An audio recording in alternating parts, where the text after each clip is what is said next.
Bonjour à tous, je suis avec Montée de Niveau, un podcast, vous allez voir qu'il y a un petit accent, il va se présenter dans quelques minutes, donc je ne serai pas trop en train d'interagir avec vous, je serai en train de répondre à ces questions à lui, et si vous avez des questions par la suite, à la fin, vous n'hésitez pas à les poser. Vous pouvez retrouver tous les Montées de Niveau, j'imagine, en tapant Montée de Niveau sur Google, c'est ça? En fait, c'est sur Coup Critique sur YouTube. Critique, Ouais. Co-critique sur YouTube, voilà. Maintenant, je te laisse la parole, vas-y. Et oui, bonjour.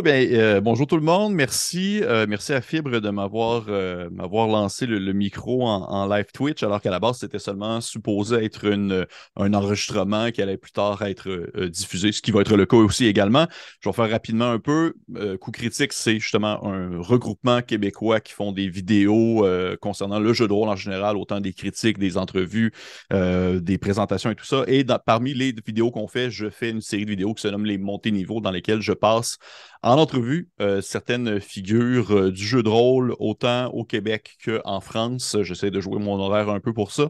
Et lors de ces entrevues-là, eh bien, je pige des questions au hasard parmi une liste de questions. Certaines questions sont spécifiques à la personne qui a été interviewée, d'autres questions sont très générales.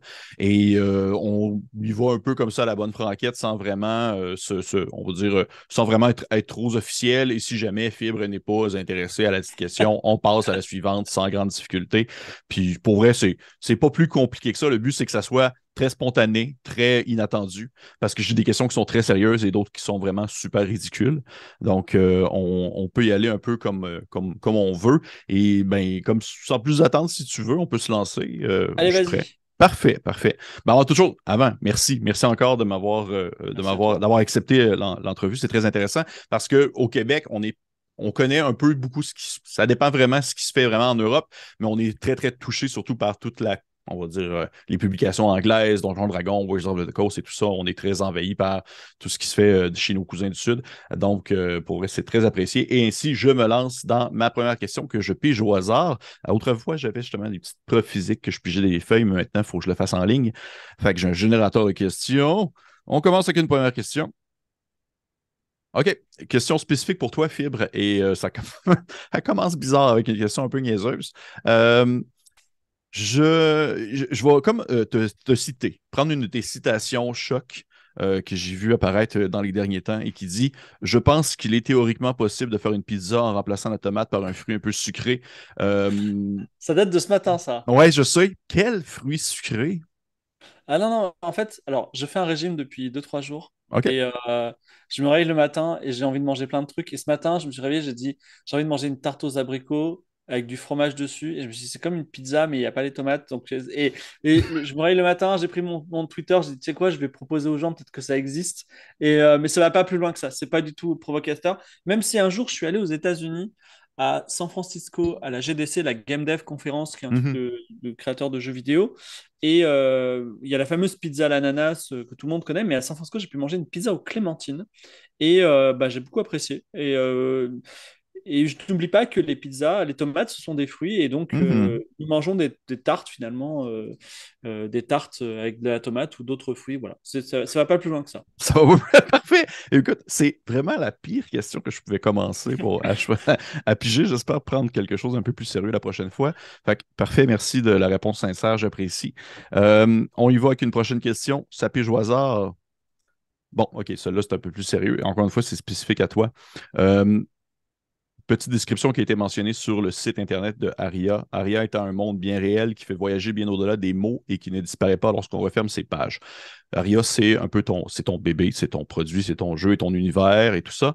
Et pour le public québécois, pour les personnes qui vont probablement plus écouter la vidéo en différé, je ne sais pas s'il y a beaucoup de Québécois présentement qui nous écoutent, euh, peut-être moins touchés justement par les publications françaises. Comment est-ce que tu pourrais décrire Aria simplement? Alors, je vais d'abord donner la définition simple, et puis après, je vais donner l'historique, comme ça, OK. vous comprendrez tout. Donc déjà, Aria, c'est l'anti-Donjons et Dragons, dans la mesure où il n'y a pas de combat.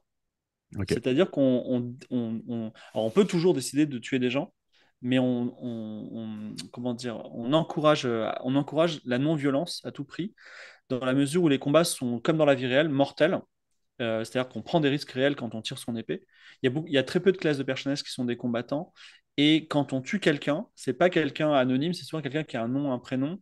et il a un fils qui va venir voir et qui va dire mais pourquoi t'as tué mon papa, tu vois. Et c'est juste ça, c'est pas forcément quelqu'un qui va se venger, qui va entraîner un cycle de violence, mais, très rapidement en fait les joueurs qui viennent d'autres jeux de rôle, ils sont confrontés à ça et ils disent bon, on va peut-être trouver d'autres moyens de changer. Donc ça c'est l'ADN d'Aria, c'est un jeu de rôle très simple, donc il y a une demi-page à 2 pages de règles suivant donc, vraiment on est dans la simplicité des règles, on est sur un système décent, c'est libre de droit et c'est non violent. Voilà, voilà où on en est. Maintenant, l'univers, c'est un univers médiéval fantastique très simple, très très très simple. C'est-à-dire, il y a le monde médiéval, le monde des mille et une nuits, l'île des pirates. Il y a même, je dis bonjour au Québec, un endroit qui s'appelle le continent du Phénix, qui est en fait le Canada déguisé, et il y a une Hmm. ville qui s'appelle Mont-Royal. Voilà. Oh, Donc, voilà, on en parle un petit peu.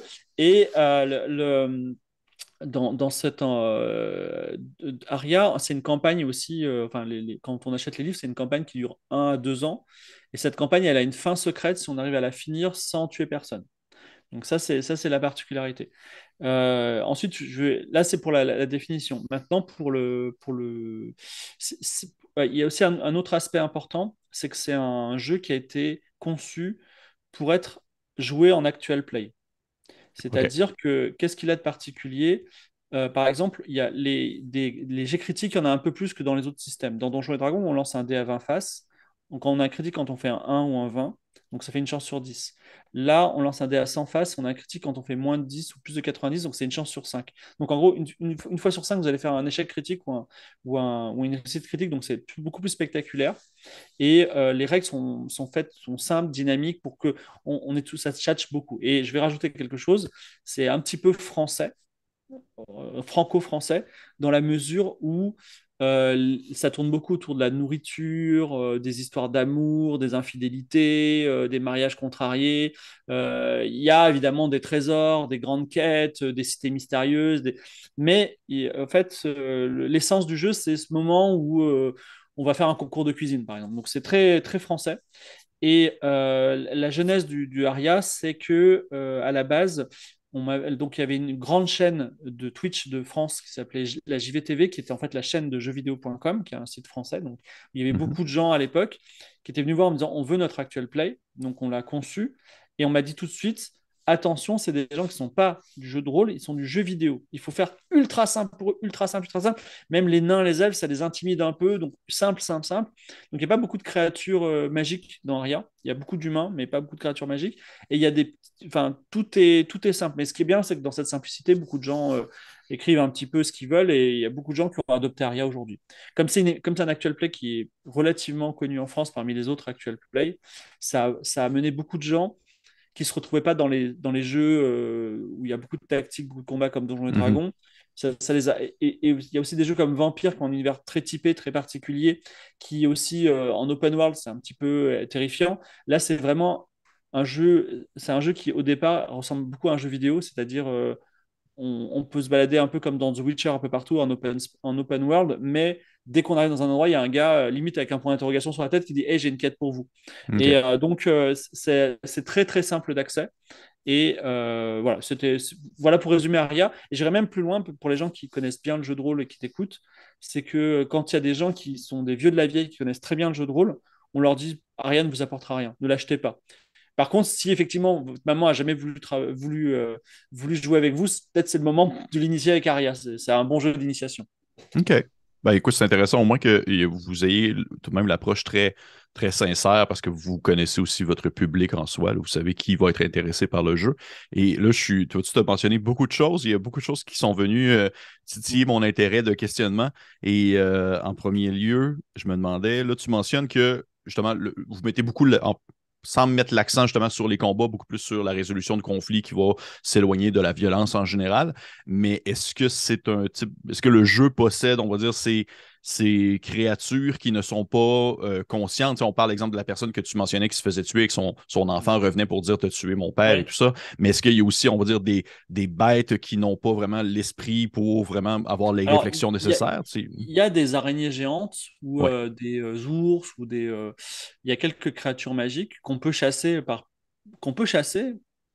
mais c'est pas, c'est pas, enfin comment dire, c'est pas, enfin il y a pas par exemple il y a pas d'orques et de gobelins. OK. Ces créatures, tu sais, les orques, les gobelins, les stormtroopers, les nazis, c'est un peu des êtres sentients, mais on a le droit de les Ouais. tuer eux, tu vois, et pas Ouais. les autres. Il y a pas ce type de choses. Il y a pas le, tu sais, l'humanoïde qu'on a le droit de tuer. Il est pas dans notre univers. Quand on tue quelqu'un qui a un papa, une maman, qui sait, euh, qui sait lire et écrire et qui un jour a eu des rêves, et ben en fait, Arya le décourage. Voilà, c'est ça le principe.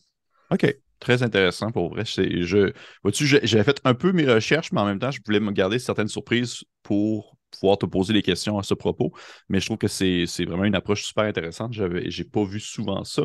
On y va avec une prochaine question si tu veux. Oui. Puis même si tu veux pas, ça va être une prochaine question. Je pige au hasard. OK. En fait, c'est intéressant, on reste un peu dans le même sujet. Tu as mentionné que le système de jeu d'Aria était vraiment un dérivé du dessin qui est utilisé par Chaosium pour le Basic Role-Playing Game. Oui. Et je me demandais, est-ce qu'il y avait un cheminement particulier qui a fait en sorte que ça a débouché sur le système percentile? Est-ce qu'il y avait eu des tests auparavant pour d'autres types de mécaniques ou d'autres types de systèmes? Alors, bon, il y a une affinité personnelle. J'aime beaucoup l'appel de Cthulhu. Et l'appel OK. de Cthulhu, historiquement, c'est un peu la réponse. Tu sais, en fait, c'est un peu le cheminement que j'ai eu, c'est-à-dire, il y avait Donjons et Dragons. On allait dans des donjons et on tuait des orques et on avait du trésor. Bon, ça s'est un peu raffiné depuis, mais en gros, c'était ça. Et on est en 1982 et tout d'un coup, on veut faire différent. Et la proposition différente, c'est de dire, bah, les monstres, ce seront des dieux invincibles. Vous allez faire quoi? Vous n'allez pas les tuer. Donc, on va devoir réfléchir. Et donc, on a cette espèce de l'appel de Cthulhu descend qui arrive et qui dit, bon, ça va être le jeu d'aventure moderne. Donc, en gros, et après, il y a eu le basic role-playing game. Je trouve que c'est, enfin, même si les gens ils connaissent aujourd'hui l'OGL qui a rendu Donjons et Dragons libre de droit, le basic role-playing game est beaucoup plus ancien. Et moi, comme je suis un peu vieux, j'ai 44 ans, enfin, avoir une démarche de dire, ben voilà, j'ai créé un système de jeu et il est libre de droit, ça m'a touché. Donc, et moi, je veux perpétuer ça aussi, c'est-à-dire qu'Aria est libre de droit. Après, Aria, il est libre de droit, non pas parce que j'y crois, même si j'ai créé, par exemple, des logiciels pour faire du jeu de rôle en ligne qui sont libres de droit, mais aussi parce que c'est une nécessité. C'est-à-dire qu'aujourd'hui, dans mon actual play, faire des actual play, c'est mon métier. Mhm. Et je gagne de l'argent avec. Mais quand j'ai, par exemple, j'ai eu un client, c'est Blizzard, et on a fait un actual play de World of Warcraft.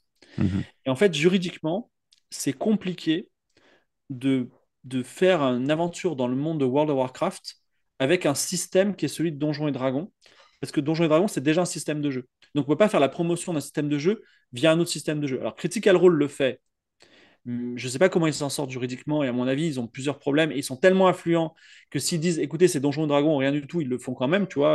Après, je ne sais pas s'ils ont fait du World of Warcraft, mais en tout cas, nous, c'est ultra simple, c'est-à-dire quand la question juridique arrive, on dit, ne vous inquiétez pas, c'est libre de droit, vous avez tous les droits.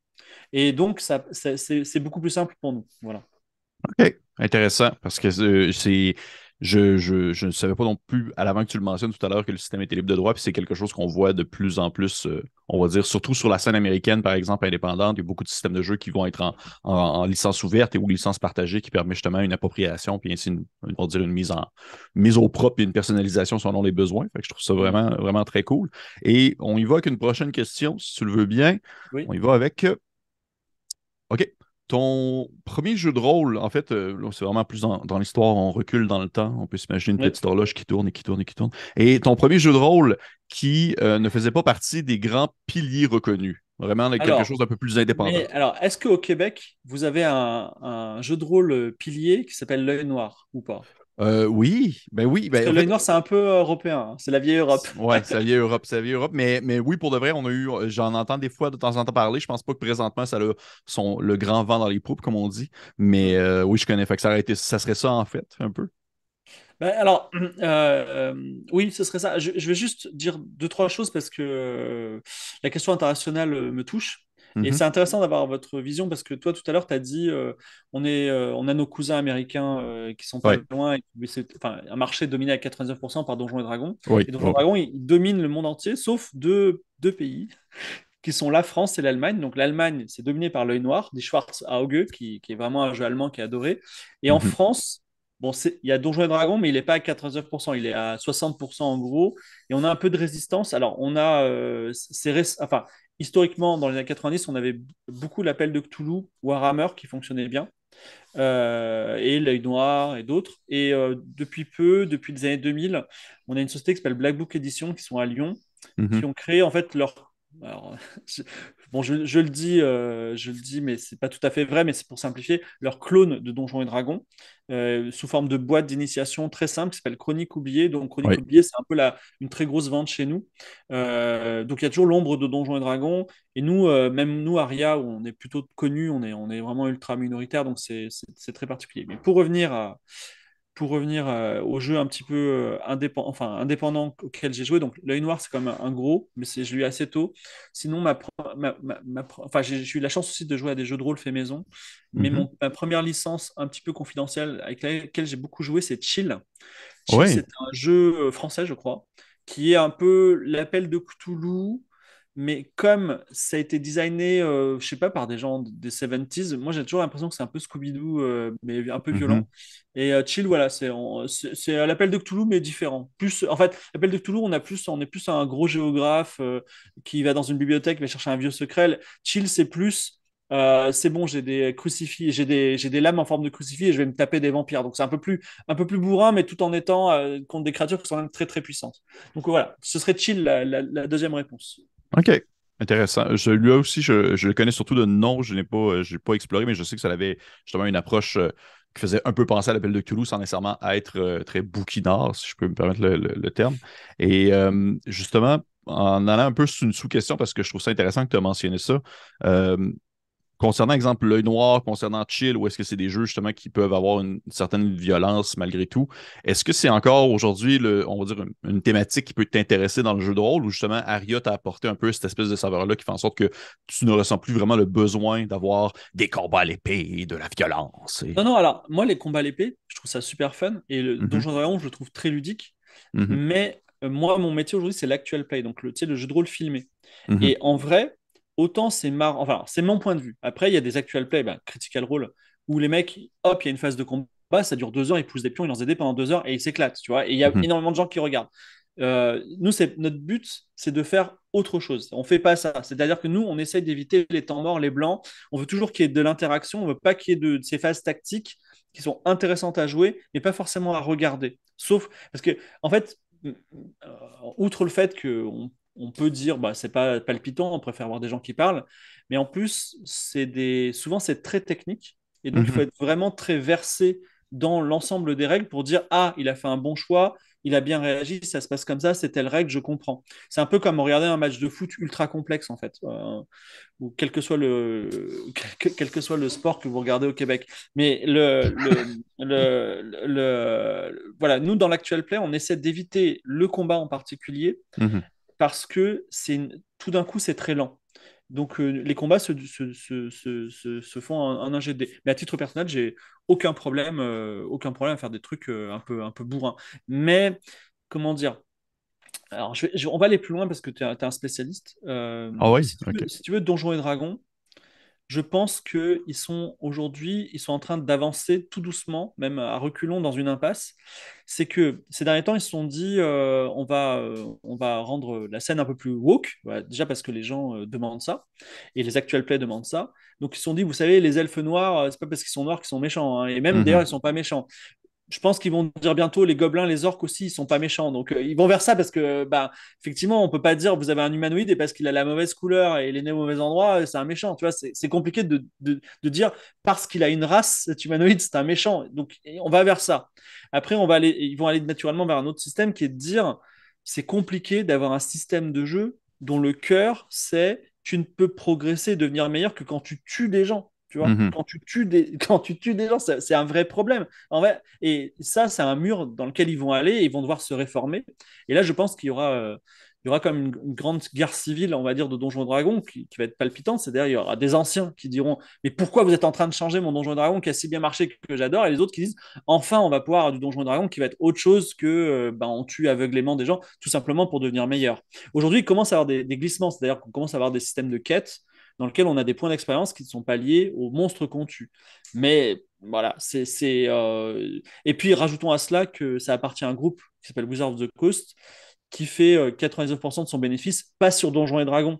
Donc, pour les décideurs, c'est un mini problème qu'ils ne voient pas venir et dont ils ne sont pas conscients. Mais nous, parce que je suis aussi auteur finalement de jeux de rôle et Mhm. co-éditeur, comment dire, c'est une tempête qui est en train de se mettre en place, qui est très intéressante à voir, parce que le futur du jeu de rôle est devant nous, quoi. Ouais. Mais oui, effectivement, puis je veux dire, de mon très humble point de vue de personne qui traîne beaucoup sur les groupes anglophones aussi énormément, ben, selon moi, ça a déjà commencé, cette espèce de guerre civile que tu mentionnes. Là, on en voit de plus en plus mentionner des groupes qui se créent où est-ce qu'il y a une espèce de clivage qui se fait entre la vieille école de pensée et la nouvelle école qui, justement, a souvent abordé Donjon Dragon via des actual plays comme Critical Role. Fait que souvent, ils ont eu justement cette image-là un peu plus, on va dire, nuancée, plus gris, moins dichotomique, là, en général. Fait que non, effectivement, c'est très intéressant. On évoque une prochaine question, si tu veux bien. Ouais. Euh, c'est intéressant. Est-ce qu'il y a des ouvrages que tu conseillerais à des personnes qui seraient intéressées à se lancer justement dans la conception de jeux de rôle pour approfondir sur la théorie ou la compréhension du médium en général? Waouh. C'est une grosse question, ouais, je sais. En fait, alors, moi, je dirais que euh, il y a des grands auteurs dans le jeu de rôle. Mhm. Il y a Gary Gygax avec Donjons et Dragons, Sandy Peterson avec La Velle de Cthulhu. Je dirais qu'il y a Luke Crane, qui est l'ancien boss de Kickstarter qui a fait The Burning Wheel.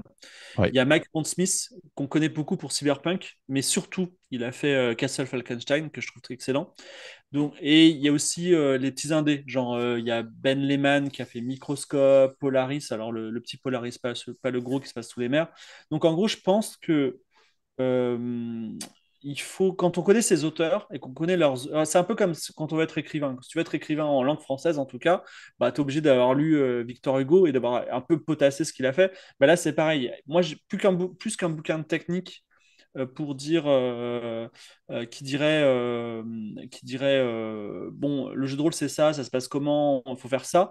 Je dirais. Il faut avoir lu les grands classiques et en avoir tiré des conséquences. Par exemple, à un moment, alors je ne sais pas pour l'Amérique et le Québec, mais entre 1989 et 1994, il y a eu un grand sondage. C'est une époque où le jeu de rôle était florissant en France. Et un grand sondage qui est de dire c'est quoi les meilleures campagnes de tous les temps du jeu de Mhm. rôle. Et il y a eu deux noms qui sont uniques, c'est les Masques de Nyarlathotep, qui aujourd'hui est un Mhm. peu vieilli, mais quand même excellent. Et le deuxième, c'est la campagne impériale de Warhammer. Et je pense que si vous lisez attentivement ces deux campagnes, en vrai, et que vous dites, je vais essayer de faire aussi bien, et pourquoi, par exemple, la campagne impériale de Warhammer, je vous en parle, j'ai des frissons. La campagne impériale de Warhammer, ça commence déjà avec une très bonne aventure d'introduction, avec un twist au milieu. Ensuite, après cette aventure, il y a une enquête. Après l'enquête, il y a genre un système de trading un peu partout. Après, il y a du fight. Après, il y a du monde ouvert. Et ça change de rythme en permanence, tout en étant une espèce d'histoire à la Seigneur des Anneaux qui est excellente. Et donc, tu vois, on se dit, donc, au niveau du contenu et au niveau des règles, bah, tu vois, Castle Falkenstein, il y a un système de cartes extraordinaire.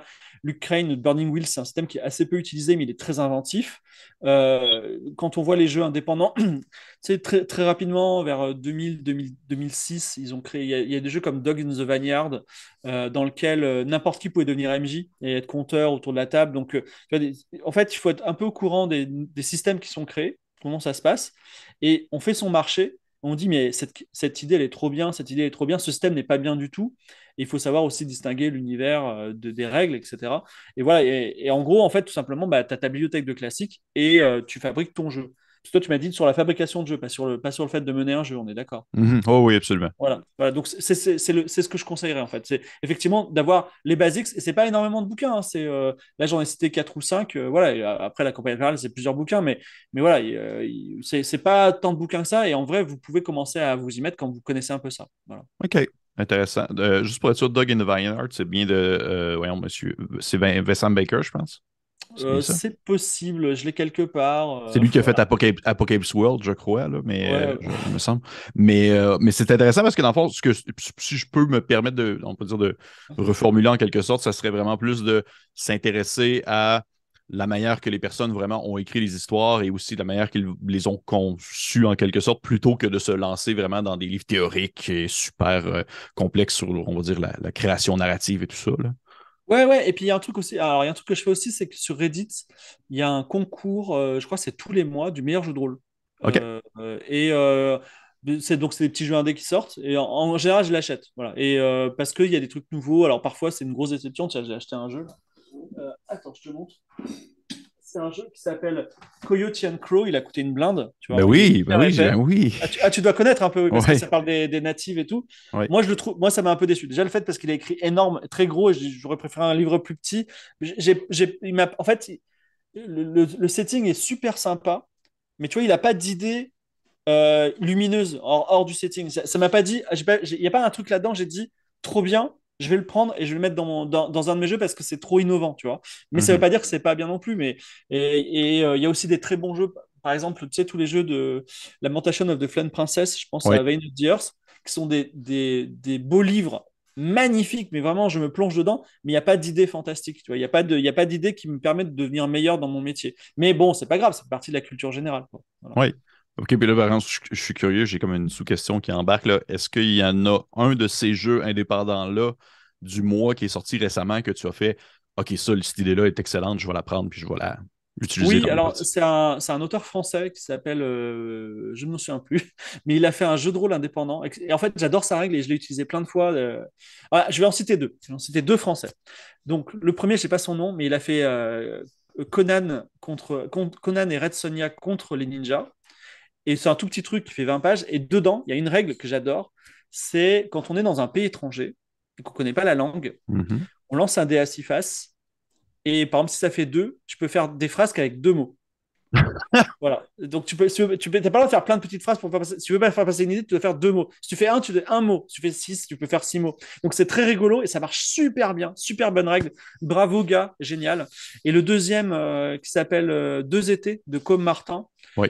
C'est un jeu de rôle. D'ailleurs, Eldercraft, je spoil un peu, mais on aimerait bien l'éditer. Mais en gros, l'idée, c'est deux étés, c'est un peu comme ça, de Stephen King, c'est-à-dire cette idée de on fait un jeu de rôle dans lequel on joue simultanément des enfants qui sont sur un lieu, par exemple en vacances quelque part, et ces mêmes enfants qui sont devenus adultes 30 ans plus tard et qui reviennent sur le lieu et qui ont vécu des choses. Donc c'est un peu le scénario de ça. Mais donc les règles fonctionnent bien, le setting est bien, l'idée est bonne. Et moi, personnellement, je vais faire probablement la saison 9 de Game of Thrones avec des concepts comme ça de flashback et d'aller-retour très très bon. OK. Oui. Puis seulement pour le mentionner, pour les personnes qui se posent la question, c'est Guillaume Gente. Ah, Guillaume Gente, Sonja voilà. Très bien. Conan. Celui-là, je le connaissais pas. Pour vrai, je vais aller jeter un coup d'œil. Ça a l'air vraiment cool. L'idée l'utilisation des langues, c'est vraiment, vraiment une très bonne idée. Oui. Deux étés, on peut le trouver au Québec, je sais, mais je pense que je l'ai vu Ah, en anglais, en fait, avant en français. ah Puis c'est un ouais. peu ça. C'est un peu ça la problématique, c'est qu'au final, on a beaucoup de difficultés à avoir les ouvrages francophones sur nos tablettes. Bah Mais oui, ça, c'est. nous-mêmes, quand il y a des Québécois qui veulent acheter du Aria, c'est les ennuis. Voilà. Enfin, Ouais. vraiment, on dit, oh là là, d'accord, on va essayer de vous trouver un moyen, mais c'est toujours la galère, quoi. OK. Est-ce qu'il y a une manière particulière? Je pose la question pour les personnes qui nous écoutent du Québec, justement, dans notre communauté. Est-ce qu'il y a une manière particulière que tu conseillerais à prioriser pour justement se procurer le Ah jeu? bah, pour Aria en particulier, nous, on est Eldercraft, on est tout petit. Mhm. Donc, vraiment, vous pouvez nous envoyer un mail, vous aurez une réponse. On n'est pas Wizard of the Coast à vous envoyer un mail standardisé ou renvoyer vers un service expédition. On va vous dire, OK, pas de problème, on va régler le problème, quoi. OK, parfait. J'espère que vous prenez ça en note. De toute façon, pour les personnes qui nous écoutent en différé depuis le YouTube de Coup Critique, tous les liens nécessaires vont être dans la description de la vidéo concernant Monsieur Fibre Tigre. Et on y va avec une prochaine question, si ça te va. Mhm. Mais là, c'est intéressant parce que justement, vois-tu, là, je l'ai pigé au hasard, puis ça fait un peu réflexion à ce qu'on vient de parler. Est-ce que tu t'intéresses un peu à la scène justement plus anglaise, indépendante aussi, ou on focus beaucoup sur tous les produits francophones? Non, non, j'ai acheté Coyote and Crow, c'est quand même Ouais, c'est anglais, semi-indé, ouais. quoi. Mais j'ai Blame the Man, Note de musique, qui est un jeu dans lequel on joue des jeunes qui travaillent chez un vendeur de vinyle OK. et qui ont des histoires amoureuses, etc. Et pendant un jour ou le jour où il y a une grosse star de la musique qui va arriver, bon, voilà, c'est un jeu un peu particulier, pas extraordinaire, il m'a pas beaucoup marqué, mais j'ai toute une série de jeux, de méta-jeux de rôle. D'ailleurs, j'en ai beaucoup parlé, j'en ai un peu vendu le concept à ma commune, mais en gros, Microscope, qui est un jeu très connu de rôle Mhm. qui permet de faire une frise historique. Donc, il n'est pas du tout traduit, c'est dommage. Donc, l'auteur, alors je crois que c'est Ben Lehman, j'en suis pas sûr. Non, Ben Robbins, je crois. Il a fait Kingdom, qui est on gère un royaume, c'est des gestions de royaume. Il a fait Follow, Microscope Explorer, donc ça, c'est des trucs anglais. Après, par exemple, si on veut la collecte complète de Cthulhu, on est obligé d'acheter des ouvrages en anglais, mais Oui, ça, effectivement. ça j'en ai. Il y a des ouvrages aussi. Alors, là, je regarde ma collection de jeux de rôle un peu loin. Mais en gros, moi, de toute façon, j'achète toujours l'indépendant. La production Mhm. française, elle n'est pas ultra, elle est pas ultra fournie, quoi. Donc, j'achète un petit peu de l'anglais. Mais quand j'achète de l'américain, je fais toujours en sorte que ce soit des concepts indépendants nouveaux. Voilà. OK. On va dire, comment s'appelle, RuneQuest, derrière RuneQuest. Ça, enfin, enfin, j'ai pas besoin de ça pour avancer. Moi, j'ai besoin de devenir meilleur en tant que MJ, en tant qu'auteur, etc. Donc, j'ai besoin d'avoir toutes ces petites idées pétillantes qui nous aident beaucoup dans le jeu et qui arrivent sur la scène indépendante. Je dois dire que moi, je suis dans le jeu vidéo et souvent, dans le jeu vidéo, les idées géniales viennent du monde enfin non français. C'est normal parce qu'on est un tout petit pays. Mais la scène française indépendante est assez créative. Parfois, elle est même un peu trop. Tu vois, ils vont trop loin. Mais il y a quand même des petits jeux français qui sont assez sympas, qui sont très originaux, des jeux à deux notamment. Voilà, c'est assez rare. Donc, moi, j'aime bien. Voilà. OK. Quand tu dis ils vont trop loin dans le sens que dans le fond, il y a un peu trop d'idées pour le contenu en général. Oui, ou elles sont trop. Enfin, moi je dis souvent à mes auteurs, parce que j'ai des co-auteurs, je leur Mhm. dis on est en 2023, pas en 2045. OK, ouais. Et parce que le monde n'est pas prêt à trop d'innovation, mais on a des jeux. Ces fameux jeux où il y a, par exemple, où il n'y a pas de MJ, Oui. c'est très compliqué parce que ça s'adresse à des gens qui connaissent très bien le jeu de rôle et qui doivent désapprendre ce qu'ils savent du jeu de rôle. Ça fait tellement d'efforts pour finalement jouer à un jeu qui est expérimental. Ouais. C'est vraiment quand on s'ennuie, tu vois. Mais voilà. Donc, et puis il y a aussi un truc. Par exemple, tout ce qui est Lamentation of the Flame Princess, je trouve que la collection est fantastique. J'ai tendance à l'acheter en anglais. Non pas que. Il s'est traduit en français. Je dis pas que c'est mal traduit. C'est plutôt bien traduit, hein. Bravo le traducteur, mais c'est quand même très beau en anglais. Et on perd un peu de la beauté parce que c'est un texte formel qui est très beau en Mhm. anglais. Et le texte en français, aussi bien traduit soit-il, est un peu moins beau. Donc je préfère les versions anglaises sur ces points-là. Voilà. OK. Mais pour vrai, je suis vraiment content de t'entendre dire ça parce que, effectivement, j'abonde dans ce sens où c'est vraiment intéressant on va dire, de se plonger dans l'écriture personnelle d'un auteur pour pouvoir bien comprendre ce qu'il veut parler et, entre autres choses, Lamentation of the Flame Princess, même on va dire les produits qui sont faits par des nouveaux auteurs qui viennent d'embarquer sur la scène ou tout ça, il y a tout le temps une petite idée où est-ce qu'ils vont tout le temps pousser un peu plus loin le concept médiéval fantastique vers autre chose que je trouve vraiment à chaque fois vraiment original, là. Comme là, vois-tu, juste, je peux me permettre, là. J'avais reçu la semaine passée, c'est Earth Incubation Crisis pour justement Lamentation of the Film Ok. Princess.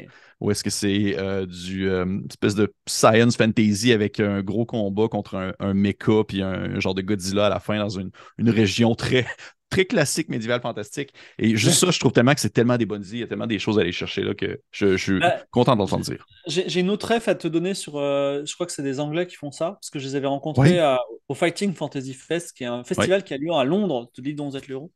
C'est un jeu qui s'appelle Troika, Ben oui, dont ben je oui, déconseille l'achat en général parce que je trouve qu'il est pas, il est trop cher pour ce qu'il est, mais je le trouve très bien quand même. Et oui. ce qui est génial dans Troika, c'est que il y a ça dans Lamentation of the Femme Princess, c'est que dans Troika, le background, il est dans les règles. C'est-à-dire qu'à aucun moment ils disent le monde il s'appelle comme ça, c'est juste dans les règles, dans les objets, dans les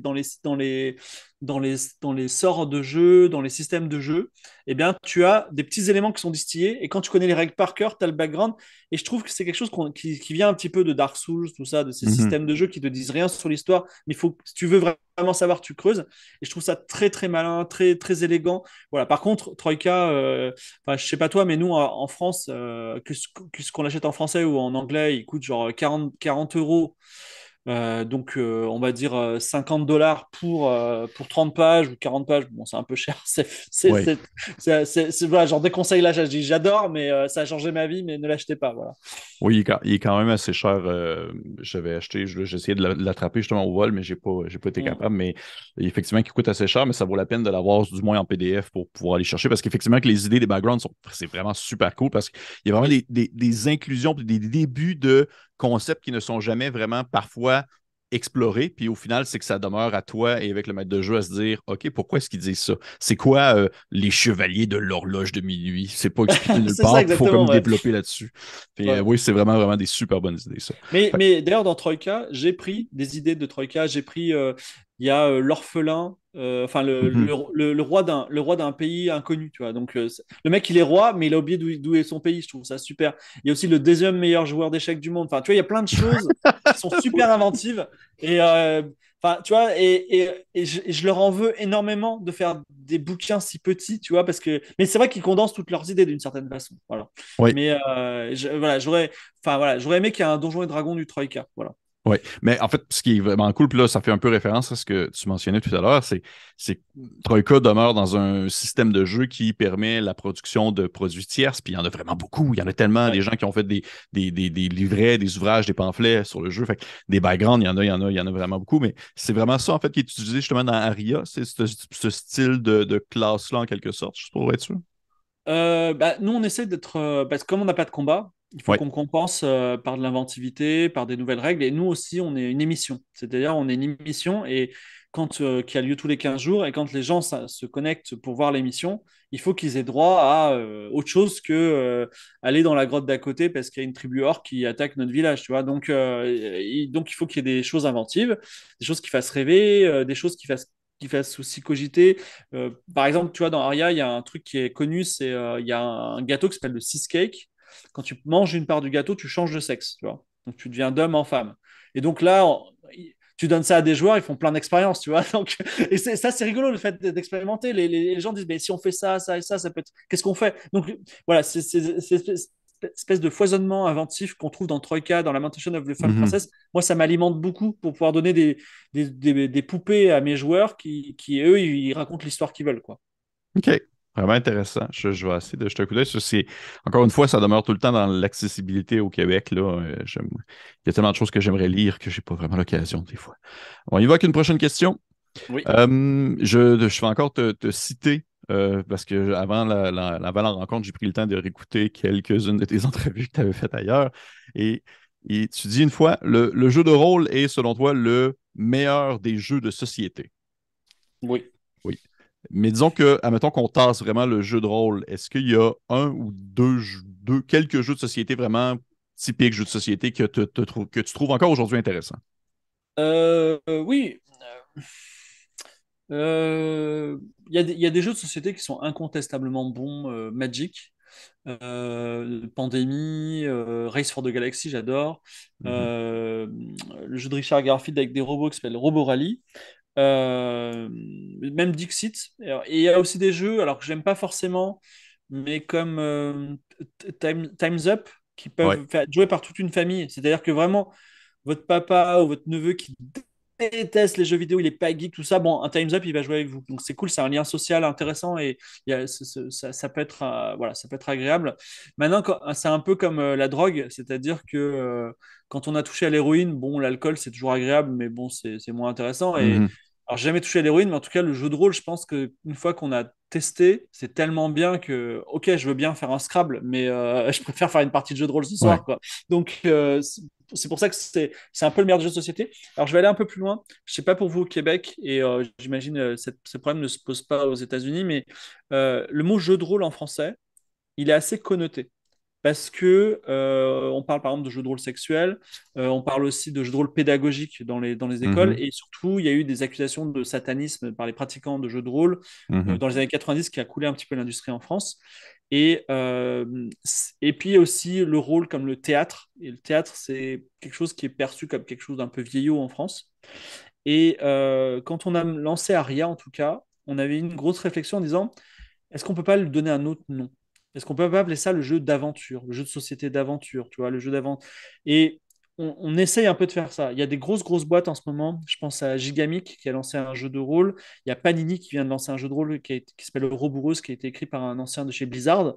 Et donc, c'est des énormes boîtes qui ont vraiment des milliards et des milliards de chiffres d'affaires. Et ils sont en train, en fait, de le présenter. Là, j'étais au Festival international des jeux de Cannes.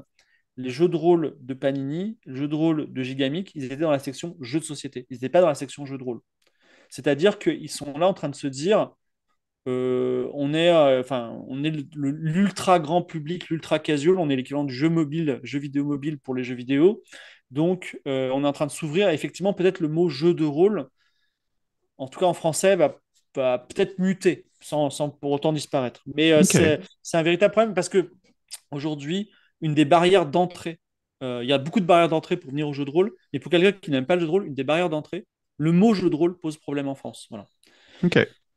Ben, c'est vraiment intéressant, vois-tu. J'avais jamais vraiment pensé à cette réalité-là du point de vue de la France et on dirait de l'Europe francophone, mais au Québec, on dirait que c'est pas, quand je pourrais dire, je crois que le jeu de rôle n'est pas encore assez connu pour être vraiment identifié comme une entité propre. Souvent, lorsqu'on va mentionner le jeu de rôle, il y a des personnes qui ne connaissent vraiment pas ça.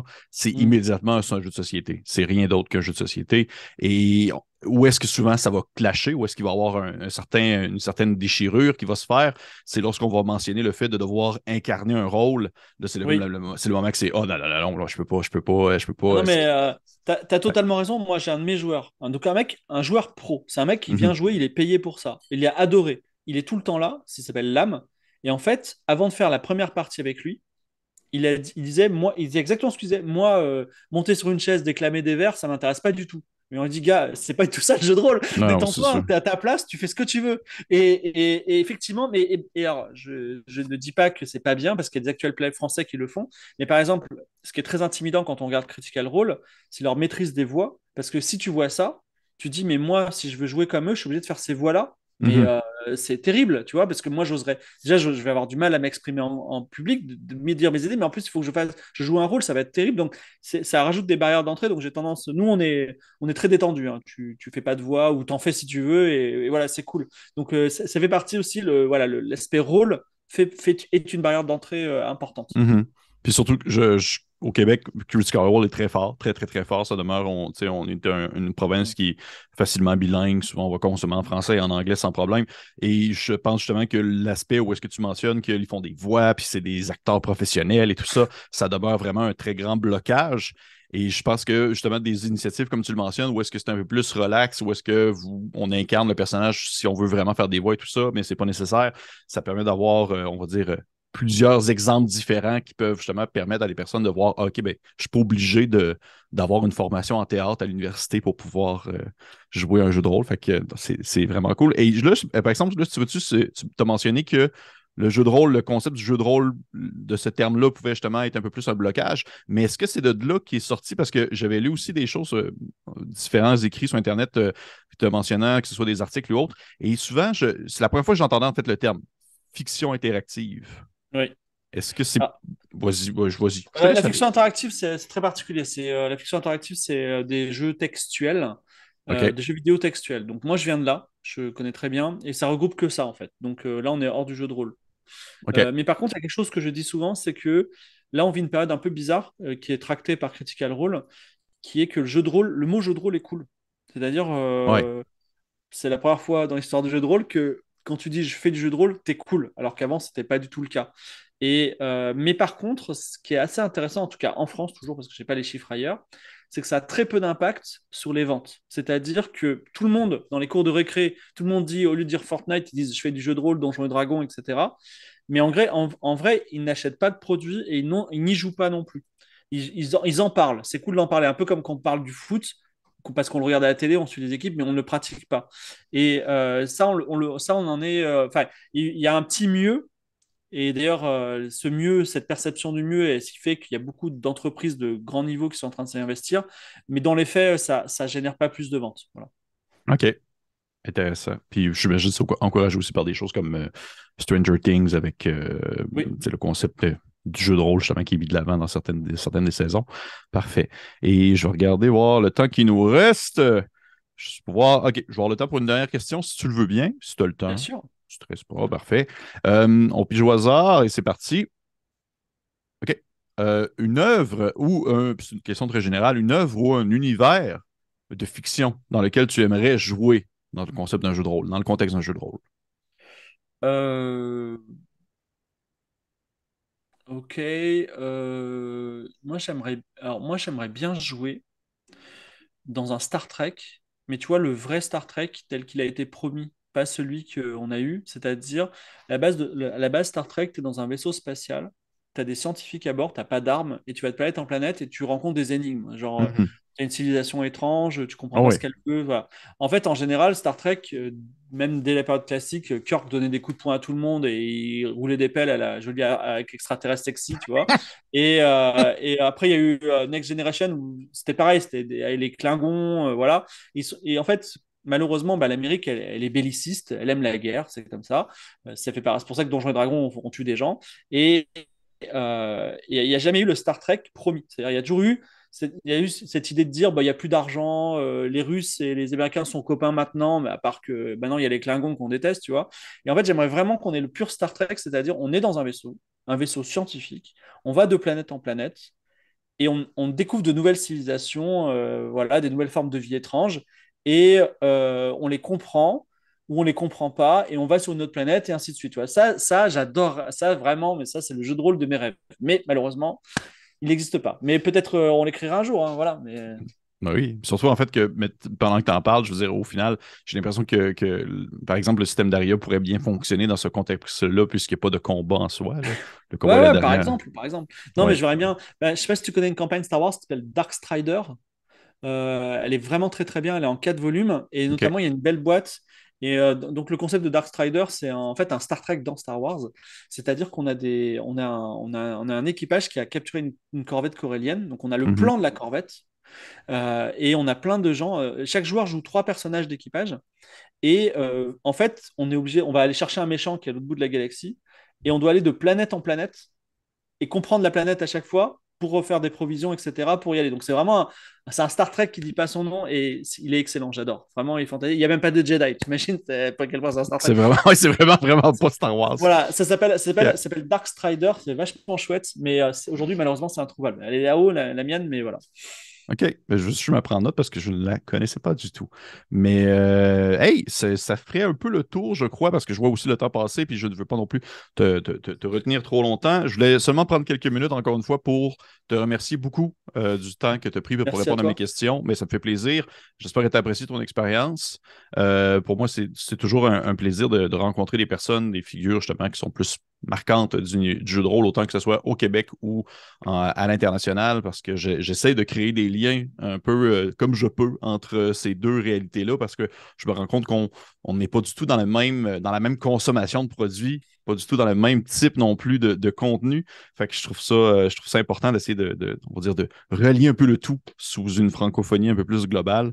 Fait que, encore une fois, merci beaucoup pour les personnes qui nous écoutent et qui ne sont pas, parce que là, je sais, on est live sur ton Twitch. Fait que ce que Mhm. je vais dire, c'est un peu ridicule. Les gens le savent, là, tout ce que tu fais. Mais pour les personnes qui nous écoutent en différé via, par exemple, Coup Critique, eh bien, tous les liens menant vers les différents réseaux sociaux de Fibretique vont être disponibles dans la vidéo. Fait que, hey, pour vrai, encore une fois, merci beaucoup. Je vais retourner au travail. Merci à toi. Et Et on se puis, je te dit dis à bientôt. à Salut. bientôt. À la prochaine.